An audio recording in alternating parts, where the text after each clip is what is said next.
Bizani vodiyda mijozimizda Akmaljon aka mana bunaqa quyoshdan issiq suv oladiganimizni olgan ekanlar, boiler ulab qo'ygan ekanlar.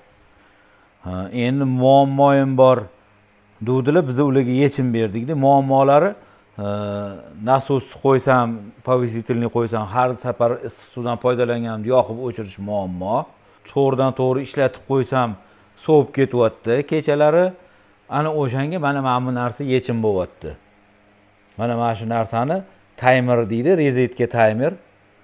O'ziga kerakli bo'lgan soatlariga o'rnatib oladi-da, sutkada 3 martami, 5 martami qancha payt bo'lsa ish foydalansa bo'ladi. Bir taxminan yarim soat bitta deleniyasi buni 15 minut ekan, mana shu bitta deleniyasi. Menimcha 40 minut, 45 minut bo'lsa 3 ta deleniyasini ishlatib qo'ysa, necha mahal foydalanadi? 3 mahalmi, 4 mahalmi, 5 mahalmi? O'ziga qo'yib olaveradi. Bir sutkalik bu timer bu. Xudo xolasa ham elektr energiyadan yutadi, har doim nasos ishlab yotavermaydi. Nasos suv umri uzayadi.